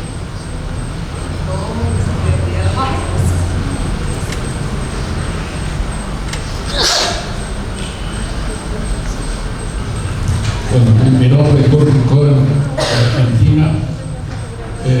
Quisiera remarcar en primer lugar que dos cuestiones importantes que han sido planteadas en la mesa. En primer lugar, y desde hace mucho tiempo, Fadel ha colocado esta cuestión de el trabajo como un derecho humano, la salud en el trabajo como un derecho humano básico y esencial a defender.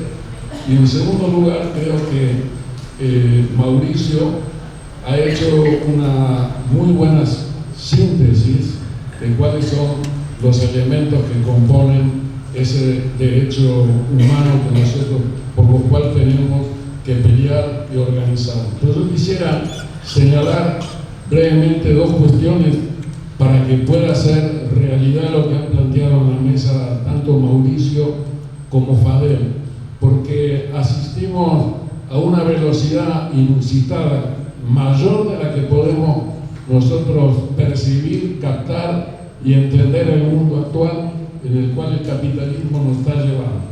Es una transformación profunda no solo en la clase trabajadora, sino que se está produciendo una profunda transformación en la clase de los explotadores, los cuales logran, a través de esta nueva etapa del capitalismo cognitivo, en las plataformas, en la nube e internet, hacer que se invisibilice quién es el explotador en esta clase. Por eso me parece muy importante señalar dos cuestiones simplemente, porque la reconfiguración de la clase trabajadora ya fue planteado y demás.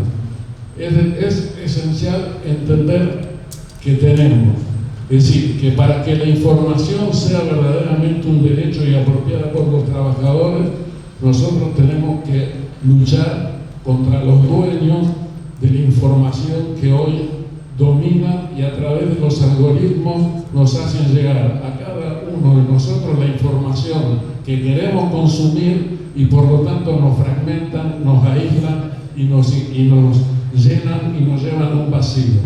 Y en segundo lugar, es decir, hace surgir una nueva clase que se denominan los nubistas, que son 7 los dueños de la nube. Y Brasil ha dado una lucha muy importante a través de Lula y su gobierno, poniéndole un límite a Elon Musk, que es uno de esos nubistas y los que nos manejan y nos fragmentan. Y en segundo lugar, estamos en un momento muy particular del neoliberalismo, donde justamente la clase explotadora ya no necesita del Estado y se ha transformado en anarcocapitalista.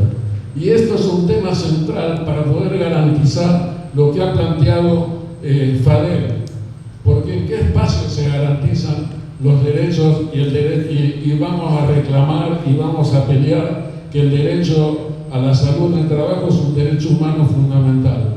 Es el Estado donde se sancionan las leyes.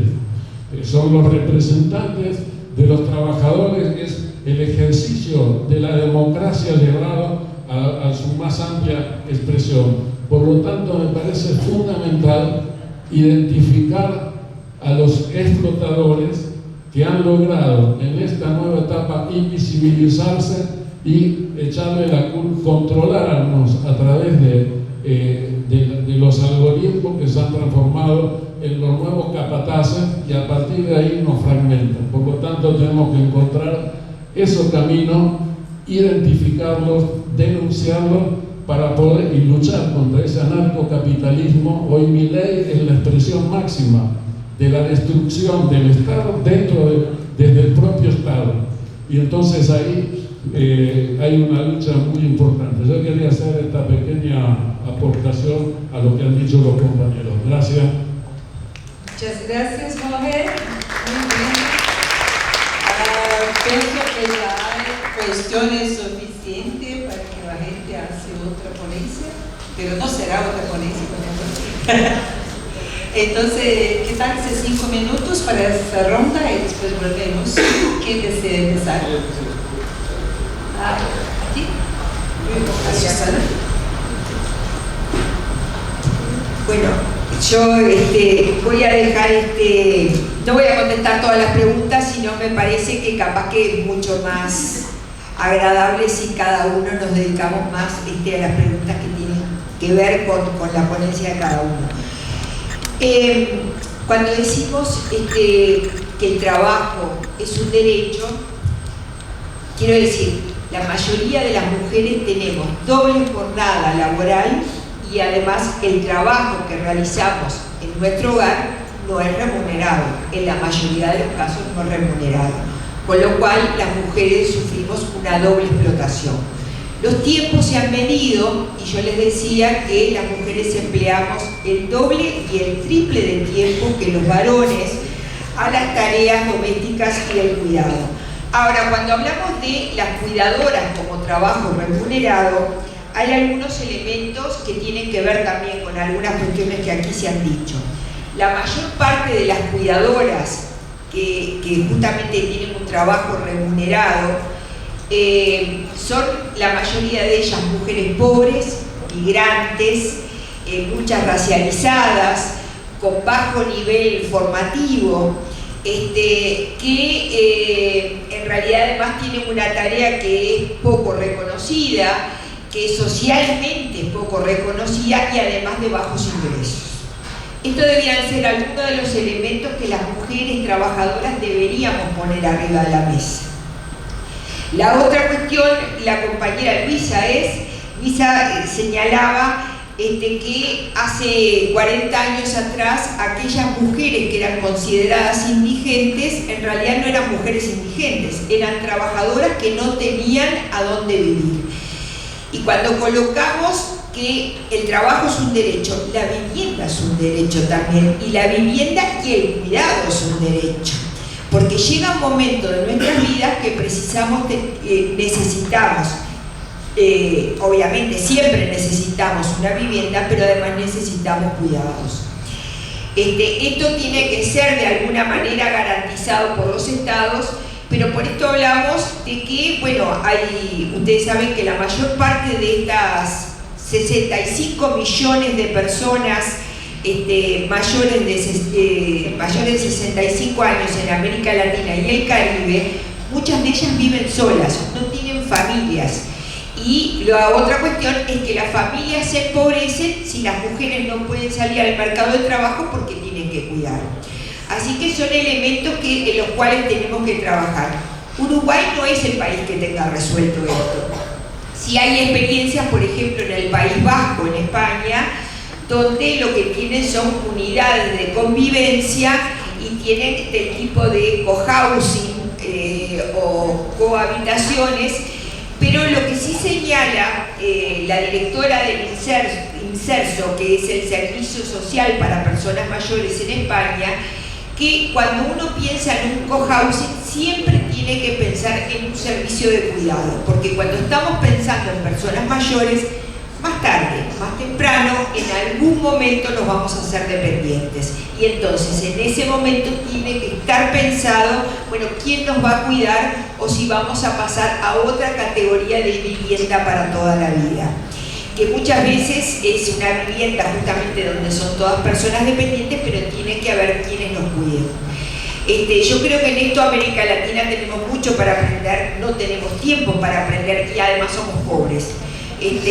Decía en algún momento un diputado español, bueno, el tema es que España fue rica primero y envejeció después. Lo que nos pasa en América es que envejecimos y encima no somos ricos. Pero de alguna manera tenemos que establecer seguros de salud, de cuidados, justamente como el seguro de salud, y obviamente el tema de la vivienda tiene que estar arriba de la mesa. Es también un derecho humano y lo tenemos que garantizar para toda la vida. No podemos los trabajadores terminar como indigentes.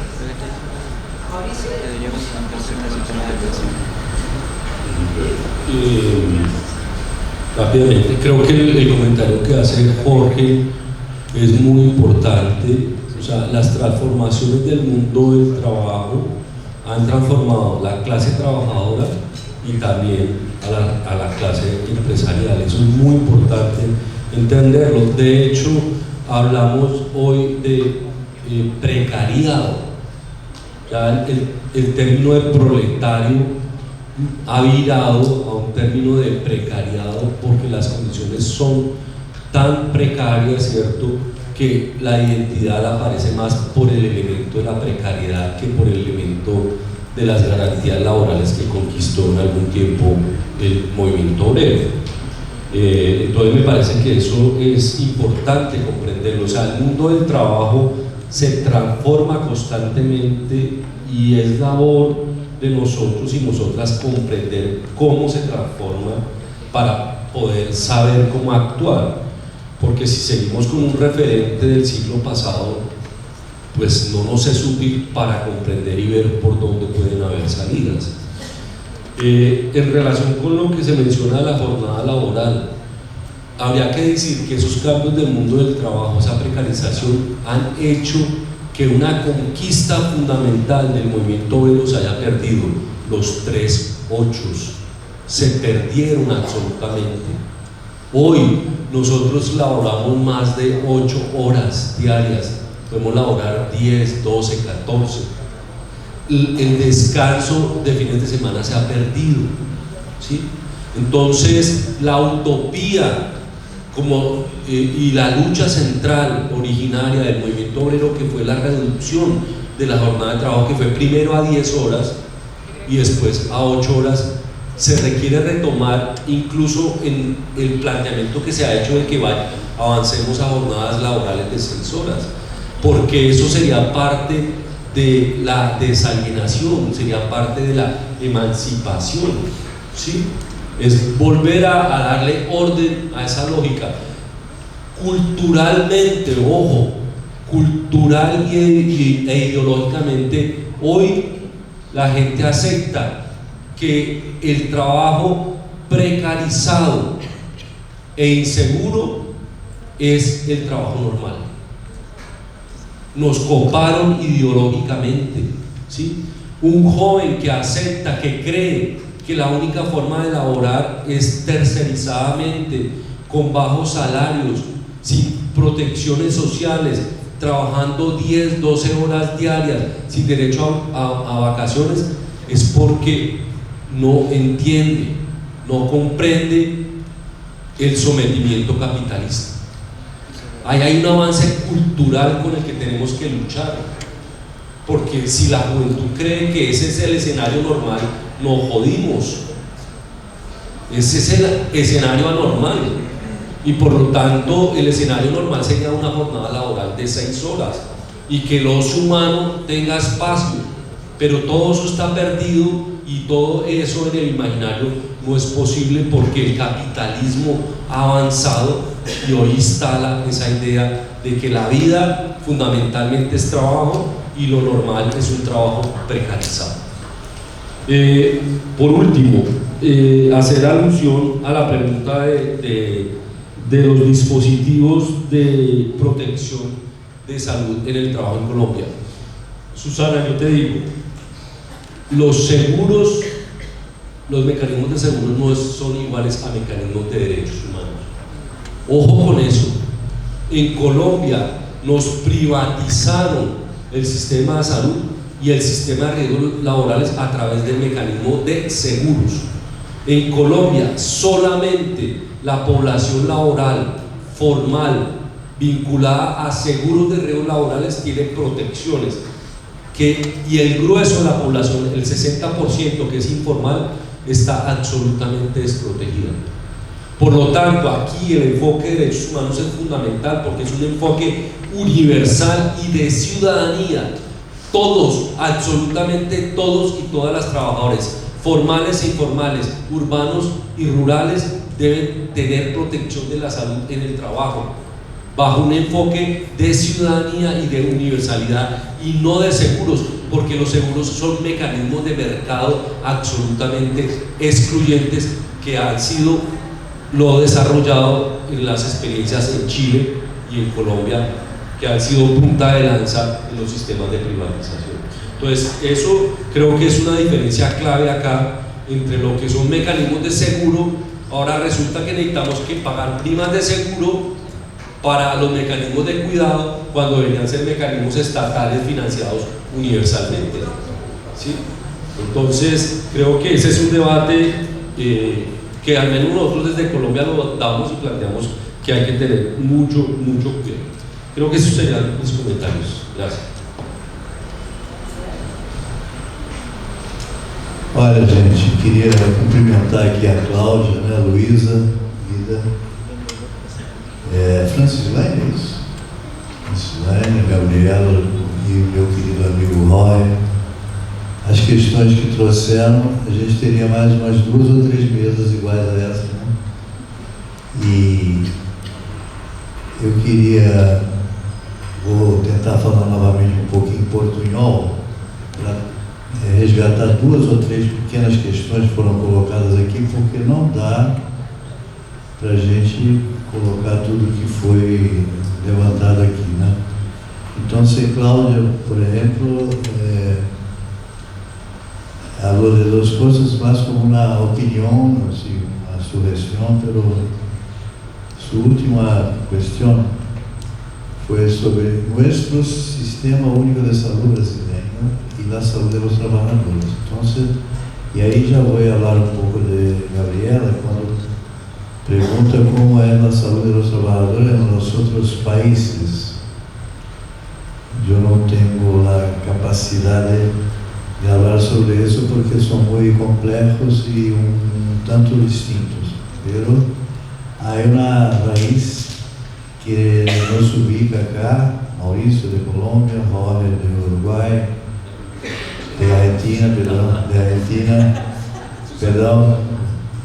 e Fernando Tomasina de Uruguai, Manuel Parra de Chile, e Jairo de Colômbia, e me acuerdo mais de nós outros companheiros. Nós temos uma raiz da saúde dos trabalhadores basada na medicina social latino-americana, que é esse congresso acá, é a Associação Latino-Americana de Saúde. E essa raiz tem uma lógica, uma ideologia da saúde dos trabalhadores que tem uma origem na medicina social e no movimento obrero de Itália, que tem como sua máxima que a saúde não se vende, não se delega, se defende, que não é mercancia e que só se hace saúde dos trabalhadores a partir da fala dos próprios trabalhadores e trabalhadoras. Esta é nossa raiz para falar de saúde dos trabalhadores em todos os nossos países. Pero os serviços são distintos, cada tem uma forma de organização, e aí vou falar de SUS, de Cláudia. O Sistema Único de Saúde, eu sou enamorado, totalmente apaixonado pelo Sistema Único de Saúde, pero o Sistema Único de Saúde não lhe gusta a saúde dos trabalhadores. Porque a saúde dos trabalhadores no Sistema Único de Saúde brasileiro é uma questão periférica, marginal, negada. Por quê? Por que isso? Porque nós temos um país dominado pelo capital, vida lo que se passa hoje, ayer e hoje, e que tem a ver com o que Jorge falava. Temos um grupo de nosso Congresso Nacional hoje está entregando o Brasil para o Império Americano. É uma vergonha que se... Vou falar aqui não sei como se traduz para o espanhol, uma frase que tinha o presidente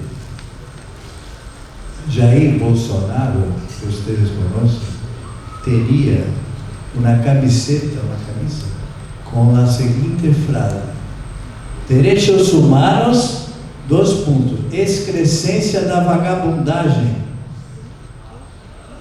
Traduza. Excrescência. Excremento de la vagabundagem. Essa é uma frase de Jair Bolsonaro. Direito humano é coisa de vagabundo. E hoje, seus filhos e suas asseclas, bandidos, estão defendendo os direitos humanos contra o Supremo Tribunal. Tem a ver com o que Jorge está falando. O anarcocapitalismo hoje é uma ameaça muito grande, e eu queria, para encerrar, pedindo um pouquinho de perdão para as questões que são muito complexas, né, para falar aqui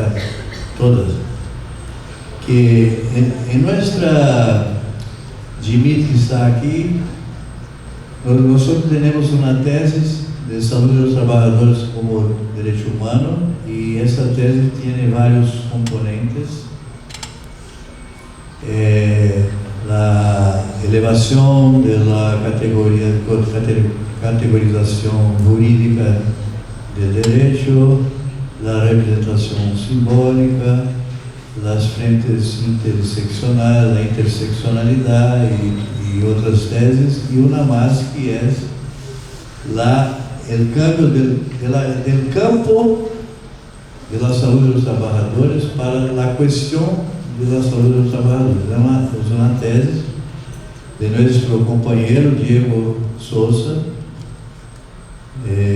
da Universidade de Alagoas, e que significa o seguinte: nós, no campo, estamos acá discutindo o campo da saúde dos trabalhadores, como todos os nossos países também.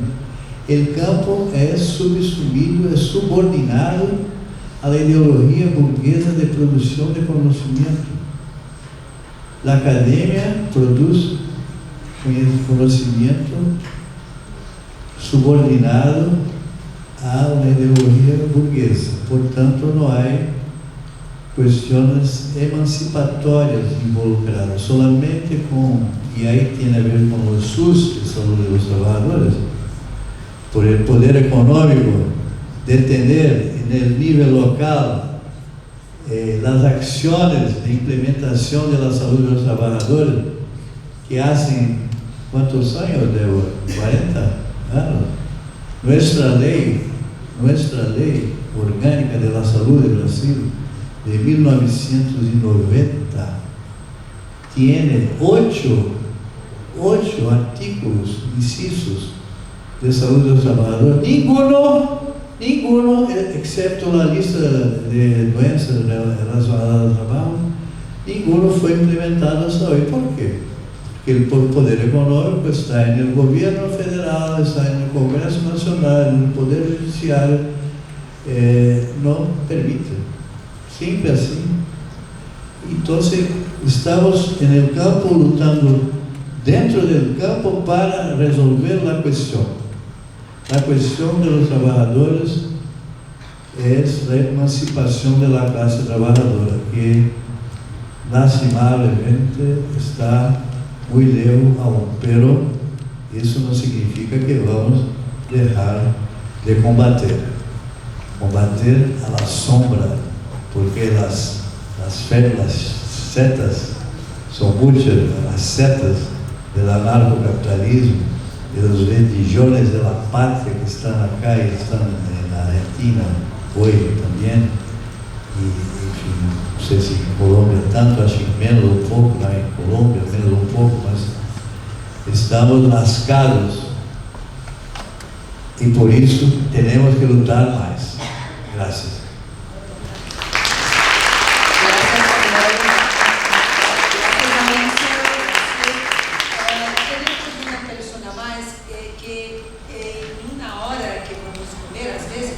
Já empieza a visitação a los carteles, aos postes. Então, tem vários andares, por vários pisos. O nosso está em piso 10. 10 cartel de salud e trabalho.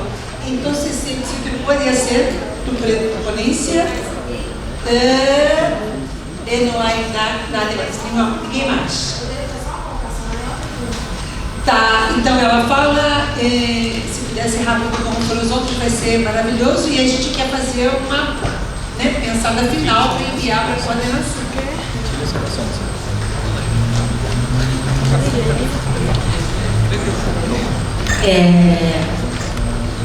Bom dia, a todos e a todas. Me chamo Virgínia, trabalho no programa de promoção à saúde, ambiente e trabalho da Fiocruz Brasília. E aí, uma coisa, essa mesa, vocês agora fizeram a devolutiva, várias coisas que estavam no meu caderninho foram respondidas, Mas eu queria fazer uma correlação entre a frase do professor Maurício, trabalhar para viver ou viver para trabalhar. Eu resgato Silvia Frederici, que diz que nós, mulheres, e aqui temos bastante mulheres, somos máquina, de produzir outras máquinas para o sistema capitalista. Né? Então eu queria trazer isso para a gente refletir e fazer algumas posições, e aí o professor Fadel, que é um brasileiro, conhece bem a nossa estrutura aqui. A gente teve um desmonte dos sindicatos, da organização das pessoas, tivemos uma uberização mais recente, tivemos formalização de muitos trabalhadores informais como MEI, o que é um avanço, mas ao mesmo tempo tu deixa de contratar pessoas por carteira assinada e contrata MEI. Então tu não tem vínculo empregatício, mas a pessoa precisa estar lá de segunda a sexta, das 8 às 18 horas, batendo um pseudo ponto que não é real, né? Porque ela precisa ao final do mês, ele tira uma nota para receber o seu salário. E aí eu vou olhar um pouco mais para dentro de casa, que eu acho que a gente tem que sempre fazer isso, que é a questão dos ministérios. Os ministérios, que é a nossa esplanada, onde a gente tem que tomar as decisões políticas, das políticas públicas, tem, eu vou fazer uma conta muito redonda, vou ser generosa, 30% de concursado, estou sendo muito generosa, certo? Sim. Aí vamos dividir, né? Terceirizados e bolsistas, que nem terceirizados são pesquisadores, entendeu? Sem vínculo nenhum, mas que tem que estar lá das 8 às 18, cumprindo horário. E aí, olhando para dentro de casa, como a gente muda isso? Temos uma mesa à tarde que vai discutir o anticapitalismo. Ótimo, mas como a gente sai daqui e transforma, pelo menos dentro de casa, algumas coisas, que eu acho que é um pouco isso que eu queria deixar registrado, né? Como a gente traz para dentro das nossas estruturas de saúde, a maioria dos nossos médicos, na terceirização das estruturas de saúde, eles são ou contratados como MEI, ou nesses contratos super precarizados de OPAs e organismos internacionais, ou bolsistas. Então, é isso. Muito obrigada para vocês. Graças, Virginia.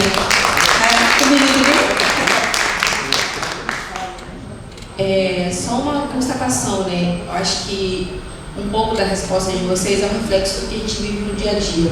As pessoas têm medo de falar sobre os recortes raciais, a gente tem medo de falar sobre o racismo e como ele é vivenciado na saúde do trabalhador, né?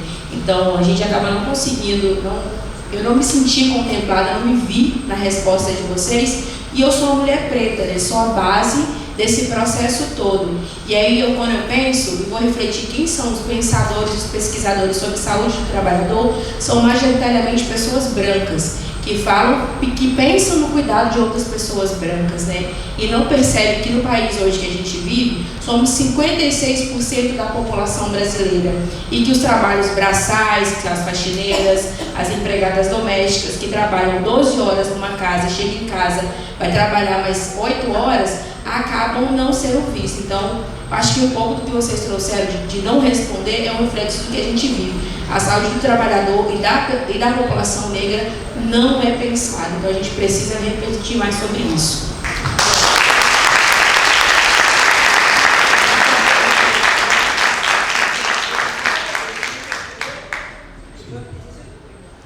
Dos comentarios. Uno, pues que la compañera ha mencionado la radiografía de la precarización acá en Brasil en el marco de una institución, ¿cierto? Y lo que dice la compañera tiene razón. Yo creo que el campo de la salud y el trabajo tiene que avanzar más en una visión de interseccionalidad y comprender más el fenómeno del trabajo en esas diferencias raciales, de género, ¿cierto? Diversas. Entonces, disculpas por no responderte, pero también habla de esa realidad que hay que aceptar e incorporar para desarrollar. Disculpas.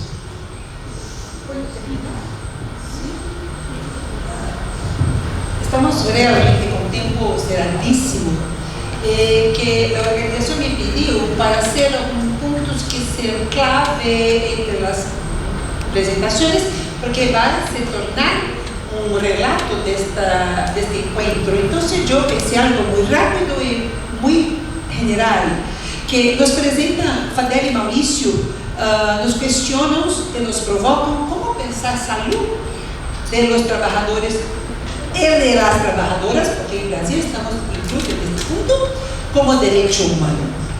Trabajo, ¿qué trabajo? La significación del trabajo explotador, capitalista, la naturalidad con que el trabajo asume nuestra vida.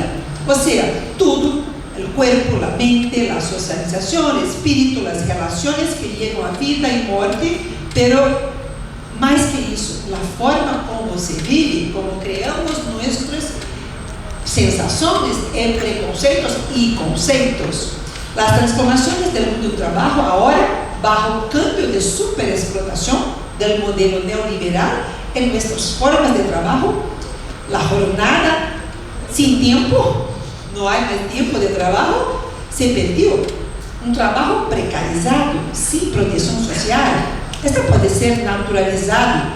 Hay que luchar por este nuevo normal, contra este nuevo normal, que no se puede estar naturalizando, porque este nuevo capitalismo que nos recuerda a Recoy, un capitalismo cognitivo que está allá del capitalismo incluso financiero.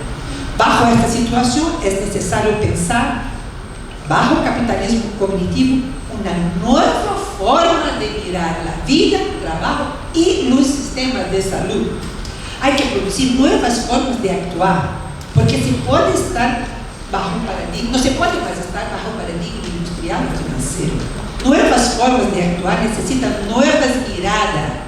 Y ahí está el enfoque de derecho humano, que es universal, es bajo la ciudadanía y no seguridad o solamente enfermedad, que está bajo las diferencias de vulnerabilidad producidas por una sociedad que acá incluso en Brasil es esclavista por historia y por cultura, que no se naturaliza a las personas por su persona, pero por su color de piel, por su opción sexual. Eso no se puede naturalizar. Pero el derecho humano es un desafío que Brasil está desarrollando en las conferencias nacionales de salud de los trabajadores y de las trabajadoras, que no es fácil.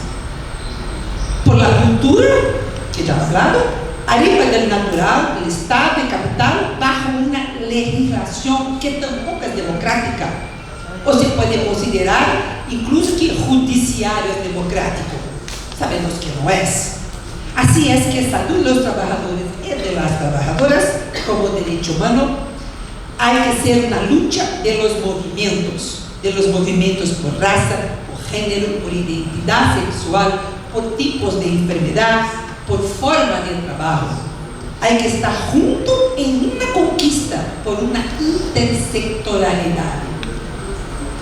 Y llega a la forma de organizar nuestro sistema de salud con un sistema tal vez sociosanitario, que se asuma que no es posible estar aislado. Sistema sociosanitario comprendiendo que la determinación de salud es social, económica, cultural, ambiental, espiritual y histórica. Se puede empezar con los movimientos sociales, pero las universidades necesitan cambiar la epistemología que están trabajando todos los conocimientos técnico, social y biológico. Y los servicios de salud comprender que los trabajadores no son pacientes. Además, nadie es paciente. Son humanos que no pueden estar bajo protocolos y tienen características que son decorrentes del trabajo. Y hay que enfrentar los sitios de trabajo y la forma como la sociedad se organiza naturalizando eso. O sea, un cambio completo en nuestra forma de mirar y de organizar la sociedad en nuestras estructuras. Bueno, así lo reduciré. Gracias demasiado.